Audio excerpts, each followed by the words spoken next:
직업상담사 2급 초단기 합격 비법 2차 실기 대비 이론과 문제집의 내용을 바탕으로 제작된 강의입니다. 관련 자료나 링크는 동영상 아래에 정보창에 넣어두겠습니다. 도움이 되셨다면 좋아요, 구독 부탁드립니다. 심리검사 관련해서 굉장히 다양한 걸 물어봅니다. 검사 해석의 통보 방법을 물어보기도 하고요. 검사 해석할 때 상담 기법을 물어보기도 하고요. 문항을 제작할 때 고려사항이 뭐냐 이런 걸 물어보기도 해요. 하지만 이 문제의 핵심은요. 심리검사를 할 때 윤리적인 고려사항을 물어보고 있는 거예요. 윤리적 고려사항이 이 문제의 키워드입니다. 윤리적 고려사항이란 단어 대신에 윤리 강령을 쓰라 혹은 윤리성에 대해서 쓰라 이렇게 다른 표현으로 물어보기도 합니다. 심리검사의 윤리적 고려사항 6가지 혹은 평가 과정에 관련해서 윤리 강령 3가지를 쓰는 문제입니다.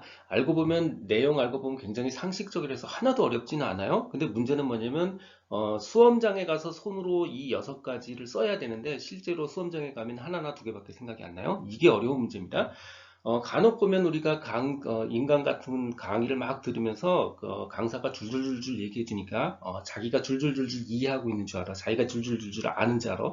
그거 아무 상관없습니다. 그거는 강사가 줄줄거리는 거고요. 실제는 여러분들은 손으로 시험장에서 쓰셔야 돼요.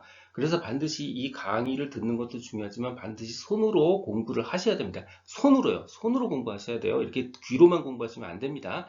어쨌건 6가지를 써야 돼서 이 6가지를 한꺼번에 기억하는 게 굉장히 어렵죠. 이럴 때 쓰는 방법이 바로 분할정보법입니다.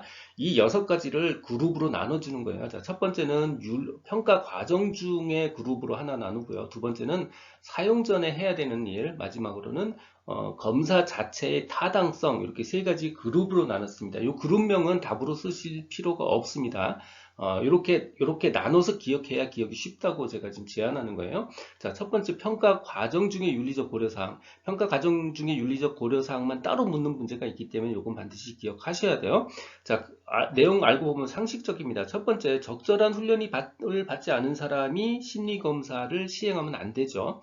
자, 두 번째는 검사 결과를 관련해서 피험자의 사생활이 당연히 보호돼야 되고요. 마지막으로 검사 결과로 피험자가 차별받아서는 안 되죠. 나머지 내용도 보시면 타인이 이 결과를 사용하면 안 된다는 얘기예요. 다른 사람이 평가의 결과와 해석을 잘못 사용하지 않도록 해야 되고요. 비밀을 유지해야 된다는 얘기예요. 그죠? 그 다음에 평가 결과가 실에 뒤떨어질 수 있음을 인정하고 측정치가 잘못 사용되지 않도록 해야 됩니다. 요거 중에 한 3가지 이상은 꼭 기억을 해 주셔야 되고요. 사용 전에 해야 될 일, 사용 전 주의사항입니다. 첫 번째는 심리검사의 목적과 절차를 충분히 설명해 줘야 되고요. 두 번째는 문항 등을 피험자에게 미리 알려서는 안 됩니다. 마지막으로 검사의 타당성이에요. 과학적으로 제작된 검사여야 됩니다. 첫 번째는 심리검사나 평가기법을 개발하고 표준화할 때, 즉 만들 때 과학적 과정에 따라서 만들어진 검사여야 되는 거예요. 자, 두 번째는 해석을 할 때 사용된 프로그램 및 절차의 타당성에 대한 증빙 자료가 제시되어야 되고요. 마지막으로는 채점 해석 프로그램 타당도에 대한 적절한 증거가 있어야 됩니다. 이 모두 다 한꺼번에 얘기하면 과학적으로 만들어지고 타당성 있게 만들어져야 된다라는 이야기입니다. 이 내용은 블로그와 전자책에 동일하게 그대로 있습니다. 필요한 분들 위해 관련 링크는 동영상 아래에 정보창에 넣어두었고요. 연재되는 나머지 실기 대비 강좌는 마지막 화면 오른쪽 재생 목록에 링크를 걸어두었습니다. 도움이 되셨다면 구독 부탁드립니다. 지금까지 라디캠지기 꾸벅이 박정규였습니다.